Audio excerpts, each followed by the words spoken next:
This is the Heroes for Freedom podcast, Season 1, Episode 1, with Rick Robison. These are the heroes who miraculously raised our destroyed U.S. Navy following the attack on Pearl Harbor by the Japanese. The Navy divers had been working feverishly for days under 40 feet of water along Battleship Row at Pearl Harbor. Incredibly, the tapping they could hear had continued for 10 days within the sunken USS West Virginia. When one diver could no longer stay safely down against the battleship's hull, working the cutting torch or a compressor-driven hammer, he would be brought up, often against his wishes, against his will, and the next diver would then replace him. Then after 10 days and nights, when they were almost to breach the nearly 13 inches of solid steel, the tapping suddenly stopped. Later that day, they broke through into an outer passageway inside the great ship's hull. They moved quickly up a ladder, the water rushing in around them as they moved. Then through the last hatchway to the room they figured the sailors would still occupy. To their heartbreak, the trapped sailors, about a dozen, had all recently passed, having held out inside the sunken ship as long as they could, but not long enough for the exhausted crew to reach them in time. Finding dead fellow sailors, the divers collapsed in their grief, unable to contain their pain and their frustration.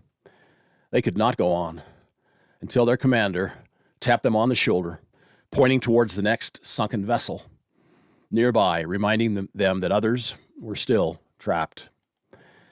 How did this happen? Well, shortly before 8 a.m. on December 7th, 1941, Japanese fighters, bombers, and torpedo planes attacked the U.S. naval base at Pearl Harbor, Hawaii. Within the USS Arizona and nearby in the USS Oklahoma, the devastation and loss of life was near total.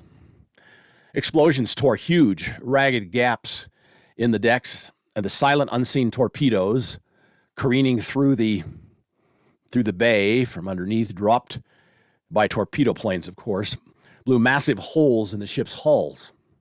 The Arizona, though docked on the inside of the USS Vestal, took a direct hit by a Japanese Type 5 bomb. This is an 1,800-pound bomb which ignited the ship's magazine. The explosion spectacularly lifted the Arizona clear out of the water and killed 1,000 sailors instantly. Men scrambled, trying to rescue the wounded. So many of them had fatal burns, though. They pumped water on the flames and tried to rescue those being trapped by the sinking, burning ships. Many were caught below decks, most never getting out as the Arizona sank and the USS Oklahoma rolled pathetically over and then sank partially. It was a day that will live in infamy, in the words of President Franklin Roosevelt, speaking before an emergency joint session of Congress that following day, calling the American people to prepare for war. In truth, Japan had carried out that attack while lying about their intentions. Up until the actual attack took place, the Japanese had their peace delegation meeting with America's leaders in Washington, D.C., claiming that they only wanted harmony. Their surprise attack, however, had been in the planning and preparation stages for months. Under such extreme deception, Americans were at first stunned, but then infuriated. A reckoning was on the way. But in all of this, Japan had made some key mistakes. One of them, though, probably the most important mistake, is they had underestimated the will of the American people. The Japanese attack on our Pacific naval base at Pearl Harbor was indeed a near fatal blow. Its purpose was to destroy America's ability to fight and to force America to capitulate to Japanese demands, to surrender the Philippines to the Japanese Empire, and to start again the shipment of American oil to the Emperor's war machine. More so, I think, they wanted to humiliate the soft and cowardly American playboys and pampered women of America.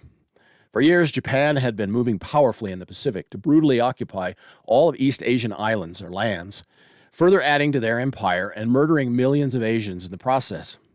They stole Asian mineral resources, forcing the indigenous Chinese, Korean, Malaysian, and Philippine peoples to extract those minerals, especially oil and food. And they worked them to death as slave laborers. You know, it was a desperate situation for all of Asia at the time. The only thing standing in Japan's way, really, was the United States of America, particularly the United States Navy. The Japanese sneak attack of December 7th, 1941 was a sucker punch designed to be a knockout blow. Many, including Germany's Adolf Hitler, thought America was finished at that point. Boldly and even unnecessarily, Hitler even declared war on America just a few days after these attacks. Yes, the attack was devastating. 2,403, including 250 women, which is something I did not know, died in those attacks.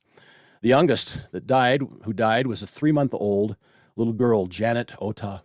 She was killed in her home when it was hit by a bomb. And then 1,200 Americans were wounded. 18 naval ships of our Navy were damaged or sunk. The aftermath required the American government and the U.S. Navy to answer a formidable question. Are these damaged and sunk ships salvageable? And will such a mammoth effort be worth it, or even possible?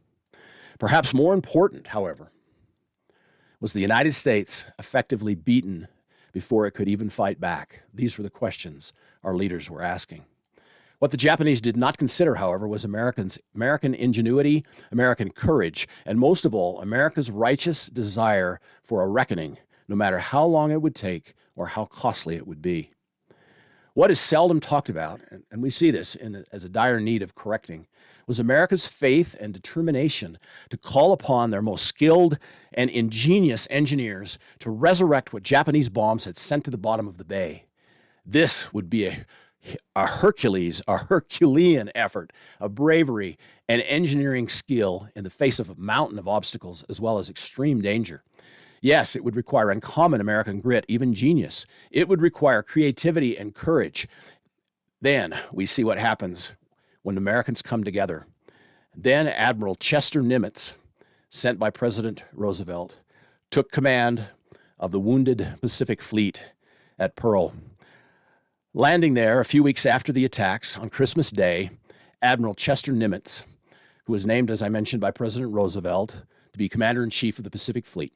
His debriefings to find out what had happened and how we should best respond could never prepare him for what he found. In fact, men were still trapped alive inside these sunken vessels. Awestruck by what he saw, he commented in his usual low-key way, quote, "This is so terrible, seeing all these ships down." Admiral Nimitz had been a Navy man all his life. He knew that each one of these sunken vessels had a soul, represented by the thousands of sailors who manned them, who passionately served them, took gentle care of them, and protected them, many even referring to their ship that they were assigned to as their lady. Spending sometimes years at sea on a particular vessel, sailors referred to their vessel as she, reverencing the strength, grace, the protection the ship had offered them in war or on rough seas. These sailors viewed their ship as they would a beloved woman. But now, truly, America was struggling to fight off a collective paralysis that had started to sweep some areas, some peoples. Of course, until new ships could be built, which took time, we needed every naval vessel possible in working order. So the job began. When Admiral Nimitz arrived, firefighters were still at work, and they had since the December 7th attacks, trying to get all of the fires out of the still burning ships. And they were using every functional boat, even a garbage hauler, to support the rescue teams that worked round the clock diving for sailors still trapped in the capsized battleships USS Utah and USS Oklahoma. Then we see Captain Homer Wallen joins them.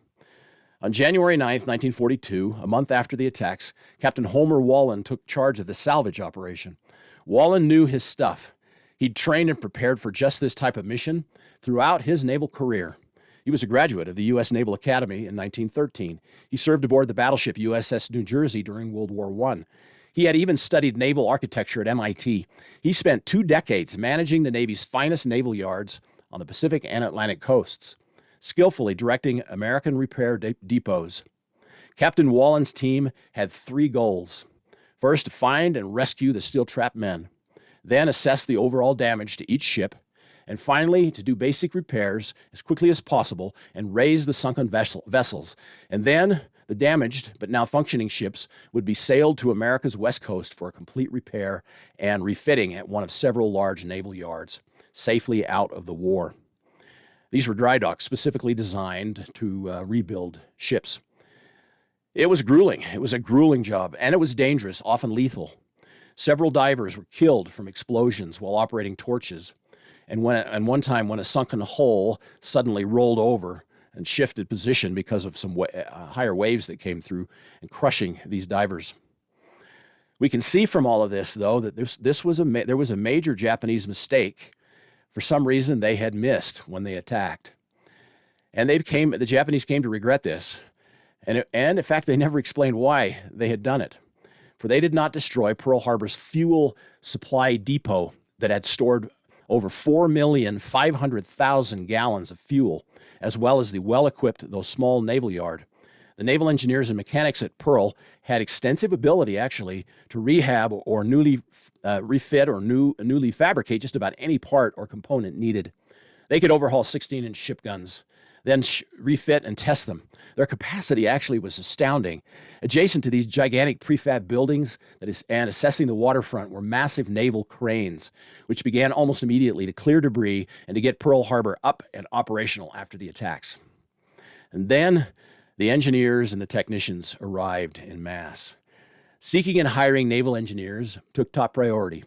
Throughout America, such skilled technicians were gathered by the scores, all of them converging upon the burnt and torn facilities at Pearl. Acetylene and oxygen supplies, along with needed storage tanks, arrived by the shipload. Cutting torches and welders were popping and crackling everywhere, even underwater. The new commander of the shipyard at Pearl was Admiral William Furlong. Admiral Nimitz had known Furlong since the Naval Academy, and he knew that he was the best. You know, at that time, there was no affirmative action, no DEI here. It was strictly skill and merit. People's lives depended on it. Admiral Furlong pulled Captain Wallen aside and told him, "Everything you need will be given top priority," unquote. The best personnel, equipment, and facilities were awarded to Captain Wallen and his engineers. He had the best divers in the business, both naval and private sector teams. The most experienced of these were coming from the Pacific Bridge Company. They were the best private sector underwater contractor probably in the U.S. Navy and Pacific Bridge divers worked together, often beneath the submerged ships, trying to find any trapped sailors that might still be alive. The work was exhausting and highly dangerous, but they were able to successfully find and free several men from both the sunken Utah and the Oklahoma. One compartment, a team of divers came upon, held 10 men that had recently and tragically passed. We talked about this group. These trapped sailors had held out as long as they could, but finally ran out of fresh water, then air. Their recently scratched messages on the side and the walls there told the story. The Utah and the Oklahoma, along with the Arizona, had the worst damage done to them. Less so were the battleships Maryland, Tennessee, and Pennsylvania, and the cruisers Raleigh, Honolulu, and Helena, along with the destroyer Helm. Bomb and torpedo damage was repaired first, often underwater, and then the pumps were brought in and the seawater pumped out, carefully floating the sunken warships. Ship after ship in this manner were repaired and raised, many miraculously, even when it was thought they were beyond repair. Just 2 weeks after the attacks, the USS Pennsylvania was ready. Even a damaged gun was replaced by one salvaged from the sunken USS West Virginia. The Pennsylvania set sail for Puget Sound shipyards in Washington state on December 20th. The Honolulu and the Helena were repaired and floated in record time, sending them off to the West Coast for further modernization and recommissioning. Again, few believed that such would have even been possible. The Helena had taken a torpedo at its side, tearing a gaping hole, but engineers and divers soon had that patched and the ship was raised.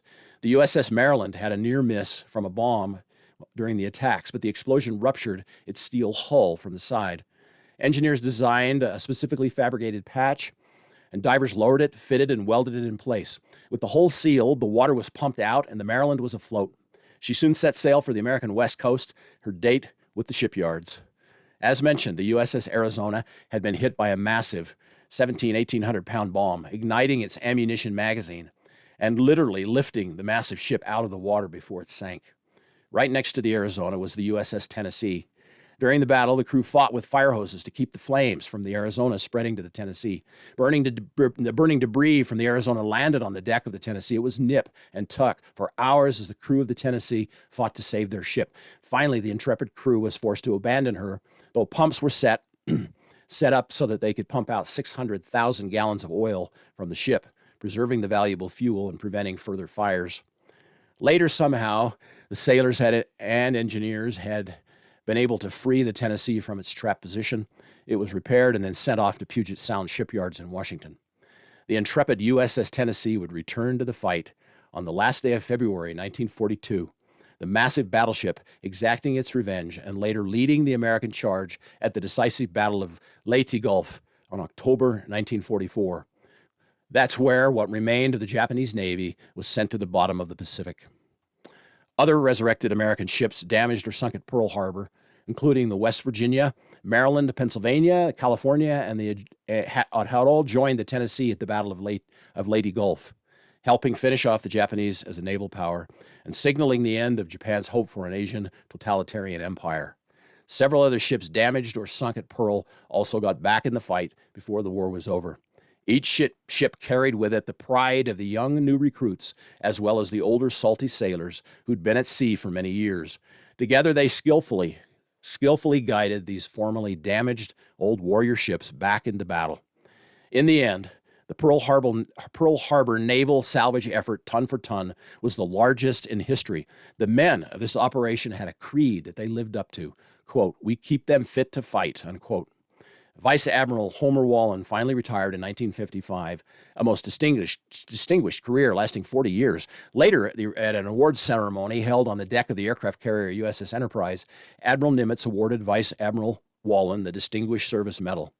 Later, Wallen wrote, quote, Admiral Nimitz read the citation for the work of performance by the salvage organization and ended by adding, quote, "for being an undying optimist.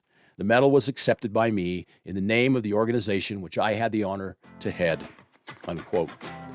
Now, that was not just boilerplate fluff, which is too often spoken by leaders trying to put on an air of humility. No, Vice Admiral Wallen meant every word. He saw the sacrifices of the crews every day. He saw the dangers that they willingly faced and the lives lost in the process. He knew of their rare skills and the kind of mental and physical toughness such work required, day after grueling day. In the end, these American heroes firmly cemented their names into our sacred history, demonstrating how and why this land and its people are so exceptional. For we are a positive, optimistic bunch who come from every land, tribe, culture, and language on God's good earth. Americans are not of one race and never have been. Still, what makes America great, even special, is not our diversity. This is one of the greatest lies of our political culture today. No, it's our unique American passion for excellence, no matter what race or creed we happen to hail from. More so, it's our foundational faith in a higher power, one that has changed the course of history many times, making our world a better place for all God's children. Thank you, worthy heroes of the rescue and rebuilding of America's essential naval forces in the wake of the Pearl Harbor disaster. You help us believe in our own often hidden yet inherent courage and can-do attitude shared by all Americans. It's our divinely inspired faith in self, which comes from God, a genuine confidence. This is not hubris. This is not a phony arrogance. What a nation and a people or an individual cannot survive without what has saved us and can still save us is when we recognize exactly where that power originates and what we must do of our own free will and choice to honor and preserve it. I appreciate your time. I'm Rick Robison, and this is Heroes for Freedom.